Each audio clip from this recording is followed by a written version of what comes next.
of the 21st century, whether they're the challenges, the economic challenges, or also the media challenges. The media has changed so much with social networking, etc. The article also points out that one big challenge that the Communist Party is facing right now is corruption, and that is what is going to be his first big challenge when he becomes president. It's really an interesting read, and especially as he's on the way to becoming perhaps maybe the most powerful man in the world. And there's also an interesting cartoon in the International Herald Tribune that I think points out the parallels between China and the U.S. today. After this incredible week, after the U.S. election on the one hand and the change of power in China, you see on the one hand, where is the center of the world? You see the White House on the one hand, Tiananmen Square on the other. It seems like they're actually just mirror images of each other. So I think it's an interesting way to portray what's going on right now.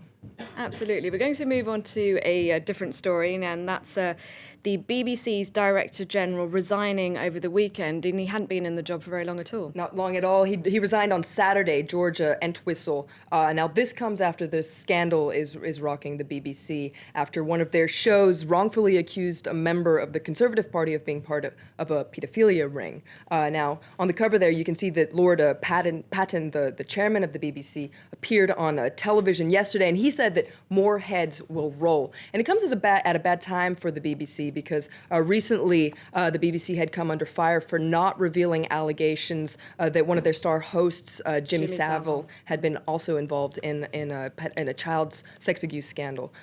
So this has really plunged the BBC into a dark scandal that, according to The Independent, it reveals all these management mishaps within the company. But The Guardian points out that this was a much-needed slap for the BBC, that this was something that this mismanagement has been there for a long time, and it needed to change. So perhaps this won't be such a bad thing for the BBC if it manages to learn its lessons. It says that, The Guardian says that if it learns the right lessons, the corporation can emerge stronger and more sensible. From one scandal to another, this time across the pond in the U.S. concerning General David Petraeus. That's right. Now, this is getting a lot of attention in the U.S. media, as you can imagine. A lot of the media is focusing on the woman that he's allegedly had that he's admitted to having an affair with. Her name is Paula Broadwell. Now, the New York Times takes a closer look at just who she is, because, as you can imagine, she's become somewhat of a national curiosity these days. So she was the biographer for General Petraeus, and that's how she got to be very close with him. She followed him to Afghanistan to report about him, get to know him better.